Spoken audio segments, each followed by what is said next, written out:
زراعت کیا ہے، گندم کیا ہے، کپاس کیا ہے، چاول کیا ہے، زمین کا ٹھیکہ کیا ہے، زمین میں بیلنس یوز آف فرٹیلائزر کیسے ہوتی ہے، کاشتکار کاشت کیسے کرتا ہے، اسے کیسی مصیبتوں کا سامنا کرنا پڑتا ہے، کیا وہ سردی گرمی میں پانی لگاتا ہے، سال کے 365 دن وہ کام کرتا ہے، بیمار ہو جائے تو اس کے لیے کوئی سہولت نہیں ہے، جب ریٹائرمنٹ کے بعد اس کے لیے کوئی سہولت نہیں ہے، اس کے بچوں کے لیے کوئی سہولت کوئی نہیں ہے، انہیں کسی بات کا محترمہ سلمہ بٹ صاحبہ کو علم ہی نہیں ہے، بلکہ ہر دفعہ آ کے کوئی نہ کوئی نئے الفاظ دہرا کے وہ کاشتکاروں کی توہین کرتی ہے۔ ابھی انہوں نے ایک پریس کانفرنس میں کہا کہ ہم چھوٹے کاشتکاروں کے لیے کام کر رہے ہیں۔ میں ویلکم کروں گا اگر چھوٹے کاشتکاروں کے لیے کام کریں، مجھے کوئی ایک چیز بتا دیں جو 98% کاشتکار چھوٹے کاشتکاروں کے لیے انہوں نے کچھ کیا ہو۔ انہوں نے مذاق بنایا کاشتکار کا، 15 ارب روپے اناؤنس کیا۔ اب وہ 15 ارب کا میں پوسٹ مارٹم کرنے جا رہا ہوں کہ 15 ارب کا امپیکٹ کیا آتا ہے کاشتکار کی فیملی کے اوپر، اس کی گندم کے اوپر۔ اس کا امپیکٹ آتا ہے فی من گندم کے اوپر وہ سبسڈی بنتی ہے 27 روپے، فی ایکڑ بنتی ہے 900 روپے، اور فی خاندان بنتی ہے جو کاشتکار فیملیز ہے 55 لاکھ جو رجسٹرڈ ہے۔ ویسے تو میرے خیال میں 1 کروڑ سے اوپر ہوں گی جو رجسٹرڈ حکومت نے خود رجسٹرڈ کی ہوئی ہیں، وہ پتہ کتنی بنتی ہے فی خاندان؟ 2727 روپے وہ سبسڈی بنتی ہے۔ یہ ہے کاشتکار جس کو ہم سب کہتے ہیں نائب خدا ہے، اللہ کا دیا ہوا رزق زمین کا سینہ چیر کے اللہ کی مخلوق تک پہنچاتا ہے۔ جو کاشتکار نہ سردی دیکھتا ہے نہ گرمی دیکھتا ہے، نہ سانپ دیکھتا ہے نہ بچھو دیکھتا ہے، ننگے پاؤں یک سردی میں کورے میں جب کورا پڑ رہا ہوتا ہے اس وقت بھی وہ آپ کے لیے فصل کو پانی لگا رہا ہوتا ہے، آپ کی فوڈ سیکورٹی کا وہ ضامن ہوتا ہے، آپ کی بیس تک وہ ہر چیز پہنچاتا ہے۔ اور اس ملک میں اس وقت کسان کی حالت زار اگر بتائی جائے، آپ کو ہر چیز پیدا کر کے دینے والا، چاہے وہ دودھ ہو، چاہے وہ سبزیاں ہوں، چاہے وہ فروٹ ہو، چاہے وہ گوشت ہو، چاہے کپاس ہو، چاول ہو، دالیں ہوں، ہر چیز پیدا کر کے دینے والے کو یہاں ہم لقب کیا دیتے ہیں؟ پینڈو اور گوار کا۔ اسے عزت کی نگاہ سے نہیں دیکھا جاتا۔ آج میرا یہ کہنا غلط نہیں ہے کہ خدا کی قسم اس وقت ہمیں پاکستانی اور انسان تسلیم نہیں کیا جا رہا، ہمیں ہمارے حقوق نہیں دیے جا رہے، ہمیں ہماری فصل کا ریٹ چاہیے۔ ہم کہہ کیا رہے ہیں؟ ہم بات ہی کیا کر رہے ہیں کہ ہمیں فصل کا ریٹ کون سا چاہیے کہ آئے زراعت محکمہ جس پہ ہم کھربوں روپے سالانہ خرچ کرتے ہیں، وہ آ کے بتائے تو صحیح قوم کو کہ کاشتکار کی پیداواری لاگت کیا ہے فی من، اس کے اوپر ہمیں صرف 25% منافع چاہیے جو پوری دنیا دیتی ہے۔ ہم دنیا سے الگ نہیں مانگ رہے۔ میں آپ کو بتاتا چلوں کہ 2022 میں جب گندم کا ریٹ 2200 روپے تھا تو آج کہتے ہیں کہ گندم مہنگی ہو گئی۔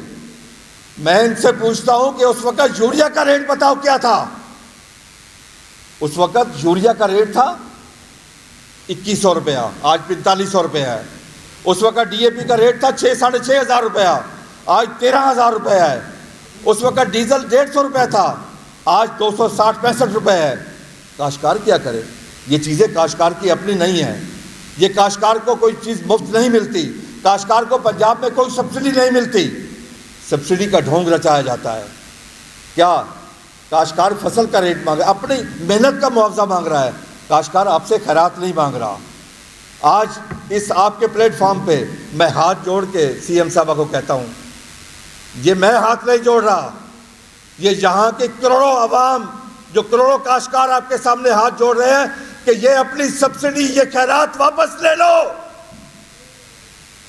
ہمیں یہ خیرات نہیں چاہیے، ہمیں اپنی اجرت چاہیے، ہمیں اس کی اصل قیمت چاہیے جو دنیا دیتی ہے۔ یہ کیا طریقہ کار ہے کہ آپ نے فرمایا ابھی بھی سلمہ بٹ صاحبہ کا میں 14 روپے سے ریٹ اوپر نہیں جانے دوں گی۔ سلمہ بٹ صاحبہ مجھے کاشت کر کے تو دکھاؤ کہ گندم کاشت کیسے ہوتی ہے، تمہیں پتہ ہے؟ سلمہ بٹ صاحبہ تو نے کاشت کی، تمہارے باپ نے کاشتکاری کی، تمہارے دادا نے کاشتکاری کی، تو پھر آ کے کیوں کاشتکاروں کا معاشی قتل کر رہی ہو؟ کیوں اس کروڑوں عوام کے دل کے ارمان اجاڑ رہی ہو؟ کیا آج کاشتکار غریب اپنے بچے کو اسکول بھیج سکتا ہے؟ کیا وہ اپنے بچے کا علاج کرا سکتا ہے؟ کیا بچے کو کپڑے پہنا سکتا ہے؟ آج اس کی جو نوجوان بیٹی بیٹھی ہے اس کی شادی کر سکتا ہے، اس کے ہاتھ پیلے کر سکتا ہے؟ آج اگر کسان نے آپ پہ اعتماد کیا، آپ پہ اعتماد کیا محترمہ چیف منسٹر صاحبہ، اور میں عرض کرتا چلوں کہ ایک بچے نے جھوٹ بولا اپنے باپ سے، تو باپ نے کہا بیٹا مجھے اس بات کا افسوس نہیں تم نے جھوٹ بولا ہے، افسوس اس بات کا کہ میرا تم سے اعتماد اٹھ گیا ہے۔ میں سی ایم صاحبہ سے گزارش کروں گا کہ فوری طور پر سلمہ بٹ صاحبہ کو فارغ کیا جائے، کسی اہل بندے کو لے کے آئیں، وہ ظلم ہم سے نہ کرے جس ظلم کو چنگیز خان ظلم کہتا تھا۔ چنگیز خان کے ہسٹوریکل ورلڈ ہے کہ اس نے اپنے وزراء سے کہا میں نے اپنی زندگی میں ایک دفعہ بھی ظلم نہیں کیا۔ سننے والے حیران ششدر رہ گئے کہ جس نے خون کے دریا بنائے، لاشوں کے انبار لگائے، کھوپڑیوں کے مینار بنائے، وہ کہتا میں نے ظلم نہیں کیا۔ تو اس نے تشریح کی چنگیز خان نے کہ میں نے پوری لائف پہ کسی لائق کے اوپر نالائق نہیں بٹھایا۔ محترمہ یہ ایگریکلچر مارکیٹنگ کا محکمہ ہے، جس خاتون کو پتہ ہی نہیں زراعت کیا ہے، آپ نے اس کو آ کے اس کی منسٹری دے دی، ہماری تباہی اور بربادی کر دی۔ آج آپ کو پتہ ہے کاشتکار سسک سسک کے رو رہا ہے، کاشتکار کے گھر صفے ماتم بچھی ہوئی ہے۔ کاشتکار کیا کرے گا؟ کیا اگلی فصلوں میں کیا کرے گا؟ تو میں آج اس فورم پہ بتا کے جا رہا ہوں کہ اگلی دفعہ گندم کاشت نہیں ہوگی۔ ہم نے سبق سیکھا ہے کہ کلرک ہڑتال کرتا ہے تو قلم چور ہڑتال کرتا ہے، تاجر کرتا ہے تو شٹر ڈاؤن ہڑتال کرتا ہے، صنعت کار کرتا ہے تو اپنی انڈسٹری بند کرتا ہے۔ اب ہم خدا کی قسم مجبور ہو گئے ہیں کہ ہم زراعت بند کریں گے، اس کے علاوہ ہمارے پاس اور کوئی چارہ نہیں ہے۔ ہمیں ایک ہی چیز کا خوف آتا ہے کہ رزق دینے والا میرا رب ہے۔ اللہ نے ہی کسان کو اپنا نائب بنایا، اور کسان ہی ہے جو زمین کا سینہ چیر کے اللہ کی مخلوق تک رزق پہنچاتا ہے۔ کسان اسی پہ راضی ہے کہ میں اللہ کا نائب ہوں، اللہ کا دیا اور رزق اس زمین کا سینہ چیر کے اللہ کی مخلوق تک پہنچاتا ہوں، لیکن وہ کب تک پہنچائے گا؟ وہ کب تک کام کر سکے گا؟ آج جب اس کے پاس پیسے ہی نہیں ہے کہ وہ بیلے سوزا فرٹیلائزر کر سکے۔ میں آپ کو بتاتا چلوں کہ پچھلے سال یوریا اویلیبل نہیں تھی، اس دفعہ کی کوئی کاشتکار نے نہیں خریدی، 10 لاکھ ٹن فالتو پڑی ہے۔ اگر کاشتکار بیلے سوزا فرٹیلائزر نہیں کرے گا، یوریا استعمال نہیں کرے گا، فاسفورس استعمال نہیں کرے گا، نائٹروفاس نہیں کرے گا، ڈی اے پی نہیں کرے گا، ایس ایس پی نہیں کرے گا، پوٹاش کا استعمال نہیں کرے گا، پیداوار کیسے ہوگی؟ ہم آلریڈی کھادیں کم استعمال کرتے ہیں، ہم پہلے سے بہت کھادیں کم استعمال کر رہے ہیں اس وقت۔ اگر ہر سال پیداوار کم ہوتی گئی، ہم آلریڈی 10 سے 12 بلین ڈالر کے ایگریکلچر پروڈیوس کی باہر سے امپورٹ کر رہے ہیں۔ کلائمیٹ چینج کو لے لیں، کتنا نقصان ہوا کاشتکار کا؟ کھربوں روپے کا نقصان ہوا کلائمیٹ چینج سے۔ حکومت نے کوئی امداد کی؟ محترمہ صرف آٹے کا ریٹ ہے، چینی کا کوئی ریٹ نہیں۔ وجہ آٹا غریب آدمی 2 ایکڑ 4 ایکڑ 5 ایکڑ کا ہے، اور چینی اربوں پتی کی ہے، یہی وجہ ہے۔ وفاقی حکومت میں چینی کے مالکان کی کتنی مٹکیں ہوئی ہے؟ مجھے بتائیں کاشتکاروں کے وفد سے کون سی ملاقات سی ایم صاحبہ نے کی ہے؟ اس وقت تک محترمہ چیف منسٹر صاحبہ نے کاشتکاروں سے ایک بھی ملاقات نہیں کی کہ ان سے پوچھے تمہارا درد کیا ہے، رو کیوں رہے ہو، چیخ کیوں رہے ہو؟ آپ یقین کر رہے ہیں کہ اس وقت کاشتکار کے نہ گھر کے حالات اچھے ہیں، نہ صحت کے حالات اچھے ہیں، نہ بچوں کی تعلیم کے حالات اچھے ہیں۔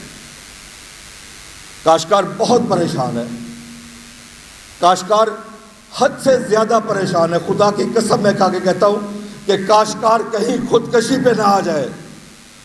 لوگ کہتے ہیں کہ خودکشی کیوں نہیں کرتے؟ میرے رب نے مسلمان کو منع کیا ہے، ورنہ آج ہزاروں کاشتکار خودکشیاں کر رہے ہوتے۔ کاشتکار ساری رات اپنے گھر کی بیل بند رکھتا ہے، دروازہ بند رکھتا ہے کہ آڑتی پیسے لینے نہ آ جائے، ہر وقت ڈر رہا ہے۔ وہ کیا کرے؟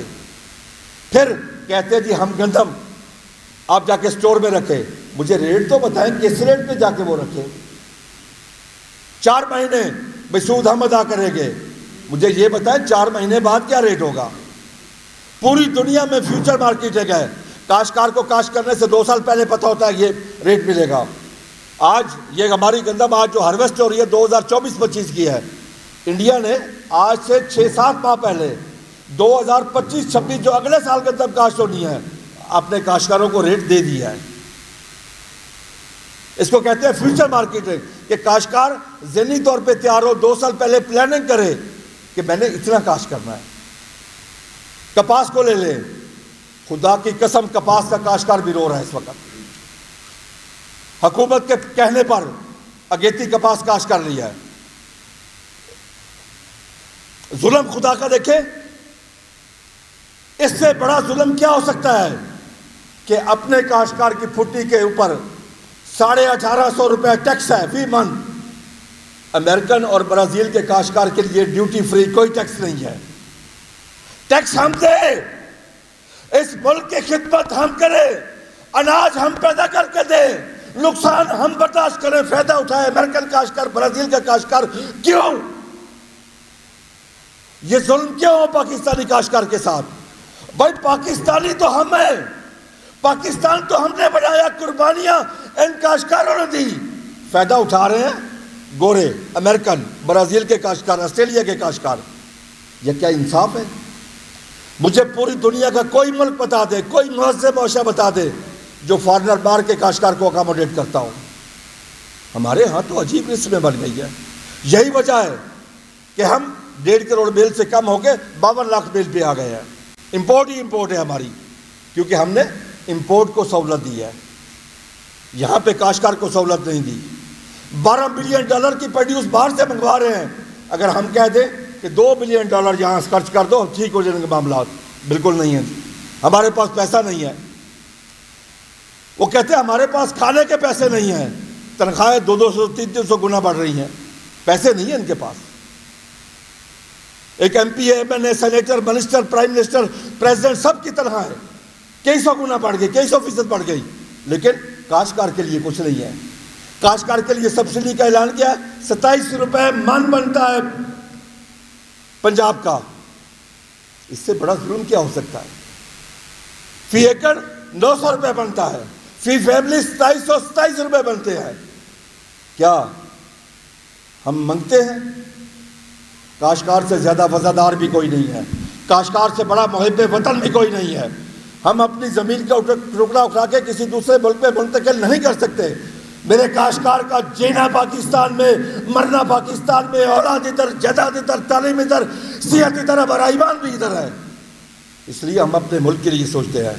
آج میں ہاتھ جوڑ کے گزارش کرتا ہوں پرائم منسٹر سے, چیف منسٹر سے, آرمی چیف سے, چیف جسٹس سے, خدا کے لیے اس کاشتکار کو بچا لو, اس پاکستان کی معیشت کو بچا لو. اس وقت پاکستان کی معیشت تباہی کے دہانے پہ پہنچ رہی ہے.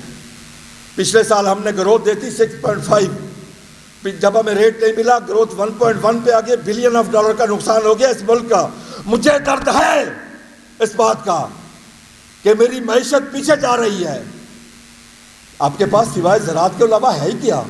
انڈسٹری میں, آئی ٹی میں آپ کی پچھلے سال بھی مائنس تھی, گروتھ تو ہم نے دی تھی, اب ہم مائنس میں آ گئے ہیں. تو کیا بنے گا اس ملک کی معیشت کا؟ کیا ہوگا اس ملک کی معیشت کا؟ ہم تو بہت پریشان ہیں. یقین کر لیں دل خون کے آنسو رو رہا ہے اس وقت کہ جب ہارویسٹر شروع ہوئی ہے تو کاسٹ آف پروڈکشن ہے تقریباً 3400 روپیہ, مل رہا ہے 2100 روپیہ. ہم کیا کریں اس وقت؟ منافع چھوڑو, اصل قیمت تو دے دو ہمیں. اگلے سال توبہ کرتے ہیں ہم, توبہ نہیں مانیں گے کسی کی بات, نہیں اعتماد کریں گے کسی کے اوپر. ہم غلطی کر بیٹھے, ہم نے اعتماد کیا. ہم پاگل جو ہیں اپنے ملک سے محبت کرتے ہیں اور بہت زیادہ کرتے ہیں اور کرتے رہیں گے اپنے ملک سے محبت. یہ ملک ہم سب کا ہے. انشاءاللہ تعالی اگلا فیصلہ ہمارا جلد ہم اناؤنس کریں گے انشاءاللہ. بہت شکریہ. سید محمود الحق بخاری صاحب بات کریں گے. یہ چودھری محمد اشفاق صاحب.